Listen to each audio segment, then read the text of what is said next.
皆さんこんにちは。今日は中級日本語の第5課を勉強したいと思います。ノートとペンを取って楽しく見ましょう。では早速始めましょう。Akan ada 4 pola kalimat yang dibahas di bab kali ini.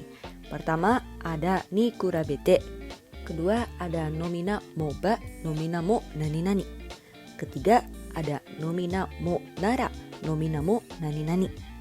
Dan yang terakhir ada verba atau nomina yori, verba atau nomina no hou ga nani nani. Langsung saja kita bahas satu persatu ya. Yang pertama, pola kalimat ni kurabete. Pola ini merupakan ekspresi untuk membandingkan satu hal dengan satu hal yang lainnya. Dalam bentuk formal, ni kurabete akan berubah menjadi ni kurabe. Agar lebih paham nih, kita lihat reibun ya, atau contoh kalimatnya. Minasan tolong ikuti cara pengucapan aku ya. Reibun pertama. Doitsu wa Nihon ni kurabete kansou shite imasu. Doitsu wa Nihon ni kurabete kansou shite imasu. Dibandingkan dengan Jepang, Jerman lebih kering. Hai, reibun kedua. Kyonen no sankasha ni kurabete, kotoshi no sankasha wa josei ga ooi desu. Kyonen no sankasha ni kurabete, kotoshi no sankasha wa josei ga ooi desu. Dibandingkan dengan partisipan tahun lalu, partisipan tahun ini lebih banyak perempuan. Sekarang, latihan untuk minasan. Untuk reibun ketiga dan keempat, coba minasan yang terjemahkan sendiri. Jangan lupa jawabannya ditulis di kolom komen ya. Hai, sekarang kita lanjut ke pola kalimat kedua dan ketiga secara bersamaan, yaitu nani nani mo nani nani ba dan nani nani mo nani nani nara. Pola ini digunakan untuk memberikan contoh tambahan yang sejenis. Mungkin kalau dalam bahasa Indonesia, mo nani nani ba akan menjadi jika ada A maka juga ada B, dan sebaliknya jika tidak ada A maka tidak ada juga B. Begitu. Langsung saja kita ke reibun. Seperti sebelumnya, minasan ikuti apa yang aku ucapkan ya. Hai, reibun pertama. Mizumi ya umi mo areba takai yama mo takusan arimasu. Mizumi ya umi mo areba takai yama mo takusan arimasu. Jika ada danau dan laut, maka ada juga banyak gunung tinggi. Nah, selanjutnya aku akan skip satu contoh dan baca reibun ketiga ya. Kono daigaku wa shiken mo kantan nara nyugaku kin mo yasui desu. Kono daigaku wa shiken mo kantan nara nyugaku kin mo yasui desu. Jika ujian untuk universitas ini mudah, maka biaya masuknya juga murah. Begitu. Seperti sebelumnya, aku minta minasan untuk menerjemahkan reibun kedua dan keempat dan menulis jawabannya di kolom komentar ya. Lanjut ke pola kalimat terakhir, yaitu verba atau nomina yori, verba atau nomina no hou ga nani nani. Pola kalimat ini digunakan untuk membandingkan satu hal dan lainnya.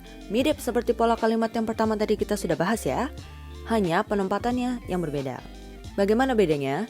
Mari kita lihat contoh kalimatnya ya. Seperti biasa, minasan tolong ikuti apa yang aku bacakan ya. Reibun pertama. Basu de iku yori, densha de itta hou ga hayai desu. Basu de iku yori, densha de itta hou ga hayai desu.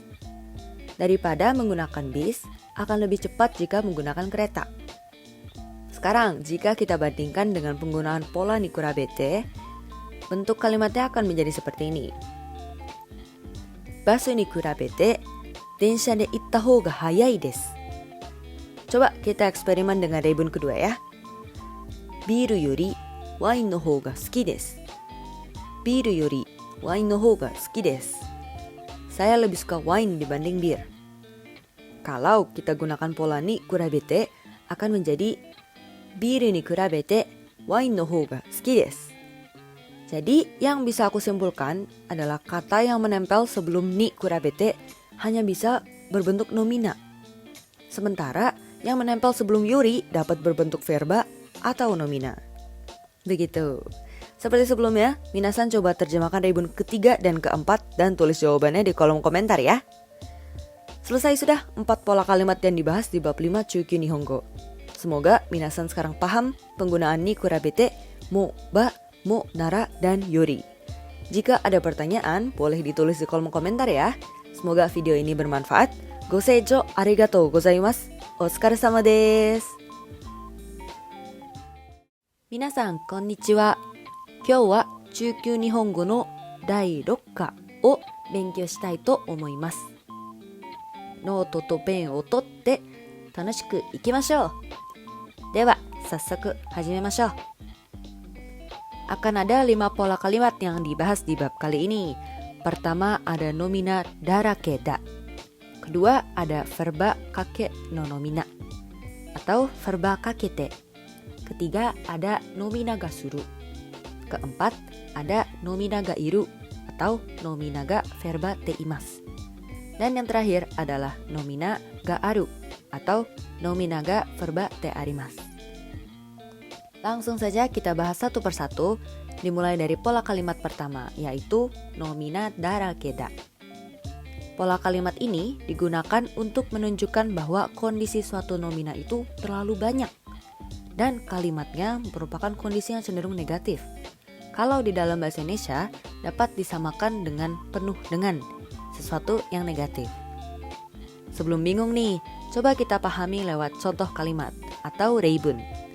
Minasan coba ucapkan apa yang aku ucapkan ya. Reibun pertama. Kino no testo, jiko saiten o shitara, machigai darake deshita. Kino no testo, jiko saiten o shitara, machigai darake deshita.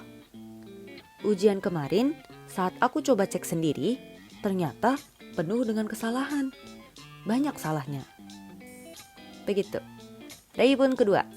Watashi no musuko wa soto de asobu to itsumo doru darake no fuku de kaette kimasu.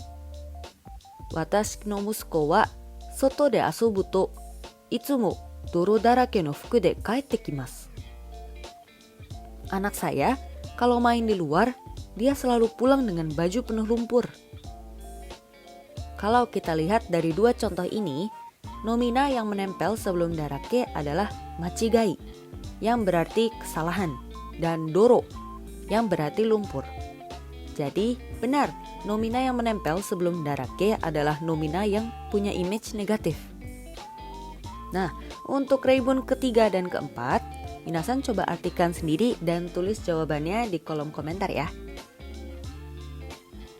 Hai, lanjut kita bahas pola kalimat kedua, yaitu verba kake no nomina atau verba kakete. Pola kalimat ini menunjukkan bahwa kondisi nomina belum tuntas dikerjakan.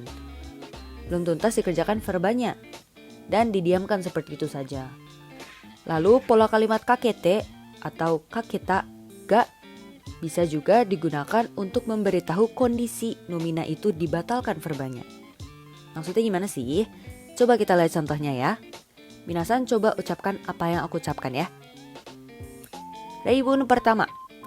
Nomikake no ocha ga zenbu koborete imashita. Nomikake no ocha ga zenbu koborete imashita. Teh yang aku belum selesai minum tumpah semuanya. Kalau reibun kedua, kanojo wa nanika iikakete yamemashita. Kanojo wa nanika iikakete yamemashita. Dia ingin mengucapkan sesuatu tapi berhenti. Dia batalkan.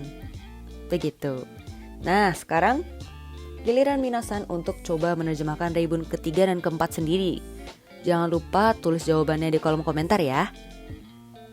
Selanjutnya, kita akan bahas pola kalimat ketiga, yaitu nomina ga suru. Pola kalimat ini menunjukkan bahwa kamu merasakan sesuatu dengan panca indera kamu. Apa yang kamu rasakan dengan lidah, serta apa yang kamu dengar dengan telinga. Contohnya, tolong diucapkan bersama aku ya minasan. Reibun pertama. Doon toyu oto ga shite, ie ga yure hajimemashita. Doon toyu oto ga shite, ie ga yure hajimemashita. terdengar bunyi duar dan rumah mulai bergoyang. Oke, kita coba lihat reibun kedua. Kono mise wa iroiro na kudamono no kaori ga suru kousui ga arimasu. Kono mise wa iroiro na kudamono no kaori ga suru kousui ga arimasu. Di toko ini ada parfum yang baunya banyak macam buah-buahan. Nah, kalau kita lihat dari dua contoh ini, reibun pertama menjelaskan apa yang dia dengar. Sementara reibun kedua menjelaskan apa yang dia bisa cium. Nah, untuk reibun ketiga, minasan coba terjemahkan sendiri ya. Selanjutnya, tentang pola kalimat keempat dan kelima.